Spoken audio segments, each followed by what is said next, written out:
Assalamualaikum warahmatullahi wabarakatuh. Anak-anak, bagaimana kabarnya?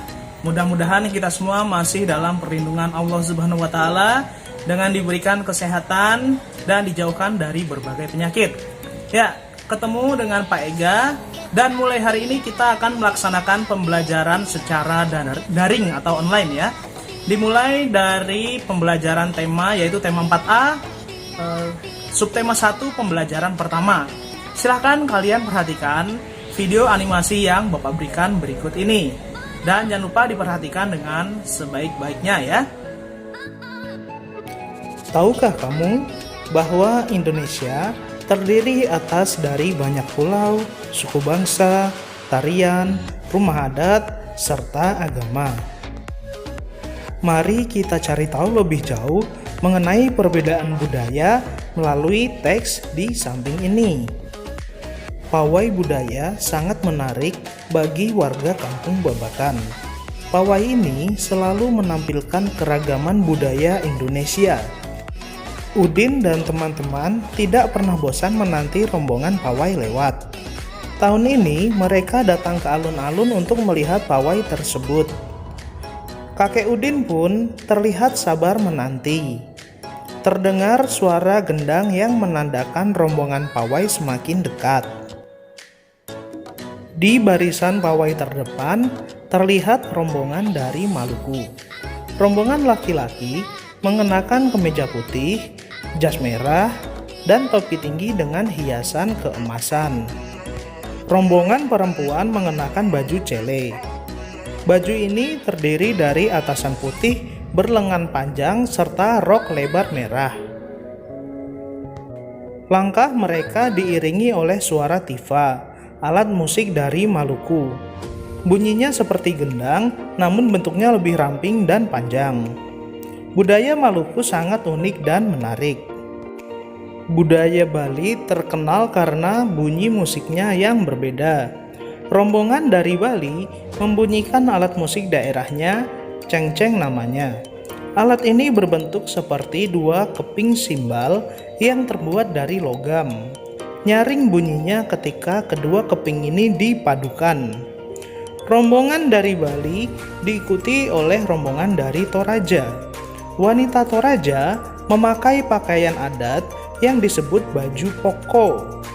Rombongan laki-laki mengenakan pakaian adat yang disebut sepa talung buku. Rombongan Toraja membunyikan alat musik khas mereka, papompang namanya. Alat musik ini berupa suling bambu besar yang bentuknya seperti angklung. Unik bentuknya, unik pula bunyinya. Budaya Toraja sangat menarik untuk dipelajari. Udin dan teman-teman senang melihat pawai budaya. Selalu ada hal baru yang mereka perhatikan setiap tahun. Pakaian adat dari berbagai suku di Indonesia selalu menyenangkan untuk diamati. Benar kata Ibu Udin, kebudayaan Indonesia memang sangat beragam, kaya dan mengagumkan. Nah, menurut kalian ada berapa paragraf dalam teks tersebut? Kalau kalian cermat menghitungnya, kita akan mendapatkan jumlahnya yaitu 5 paragraf. Kalimat pertama dalam suatu paragraf harus ditulis agak masuk ke dalam. Mari kita perhatikan baik-baik teks berikut. Penulisan kalimat pertama ini agak masuk ke dalam, sehingga disebut sebagai paragraf pertama. Kalimat pertama berikut ini juga ditulis agak masuk ke dalam, sehingga disebut sebagai paragraf kedua. Dan yang ini juga ditulis agak masuk ke dalam, sehingga disebut sebagai paragraf ketiga. Lalu yang ini adalah paragraf keempat, dan yang ini adalah paragraf kelima. Sekarang mari kita coba perhatikan paragraf pertama. Menurut kalian, paragraf pertama berisi tentang hal apa sih? Ya, benar sekali.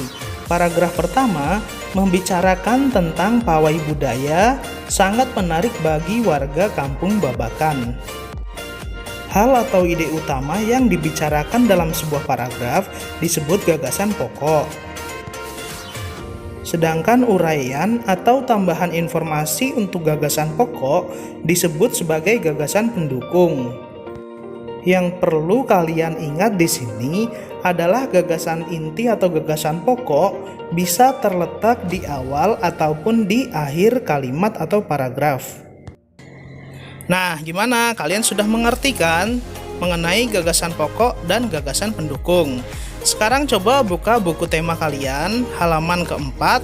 Di situ ada teks mengenai upacara adat. Tugas kalian adalah menentukan mana yang termasuk gagasan pokok dan gagasan pendukung dari paragraf kedua dan paragraf ketiga. Selain kaya akan budaya, tarian, serta makanan daerah, Indonesia juga kaya akan alat musik daerahnya. Cara memainkan alat musiknya pun berbeda-beda. Berikut adalah contoh alat musik dari berbagai suku yang ada di Indonesia. Yang pertama ada kecapi. Cara memainkan kecapi adalah dipetik. Kecapi ini berasal dari Jawa Barat. Lalu yang kedua ada angklung. Berasal juga dari Jawa Barat, namun cara memainkannya dengan cara digoyang. Yang selanjutnya ada saluang. Saluang ini berasal dari Sumatera Barat dan cara memainkannya dengan cara ditiup. Lalu ada kendang. Kendang berasal dari Jawa Barat. Cara memainkannya dengan cara dipukul. Dan yang terakhir ada tifa. Tifa ini berasal dari Papua atau Maluku. Cara memainkannya dipukul seperti kendang. Menurutmu, bagaimana bunyi dapat dihasilkan oleh benda-benda tadi? Tuhan menganugerahkan kita indera pendengaran supaya kita dapat mendengar bunyi-bunyi yang berasal dari lingkungan sekitar kita. Ayo kita cari tahu lebih lanjut tentang hal tersebut. Segala macam bentuk bunyi berasal dari benda yang bergetar. Getaran dari suatu benda akan mengakibatkan udara di sekitarnya bergetar. Getaran tersebut menimbulkan bunyi di udara. Benda-benda yang bergetar dan menghasilkan bunyi disebut sebagai sumber bunyi. Bunyi dapat merambat melalui benda padat, cair, dan gas. Akan tetapi, bunyi tidak dapat merambat pada ruang hampa udara. Dalam kehidupan sehari-hari, banyak perbedaan yang kita temui, mulai dari perbedaan agama, suku, ras, warna kulit, dan lain sebagainya. Sebagaimana halnya sebuah permainan musik yang terdiri atas berbagai alat. Kehidupan nyata yang memiliki berbagai keberagaman pun dapat berlangsung dengan baik jika setiap orang saling menghargai perbedaannya. Menghargai perbedaan akan memperkuat persatuan dan kesatuan bangsa. Semua orang harus hidup rukun meskipun memiliki banyak perbedaan. Ya, bagaimana? Sudah diperhatikan kan videonya? Semoga kalian bisa paham apa yang sudah kita pelajari hari ini. Jangan lupa kalian kerjakan tugas yang sudah Bapak berikan dan tetap jaga kesehatan kalian.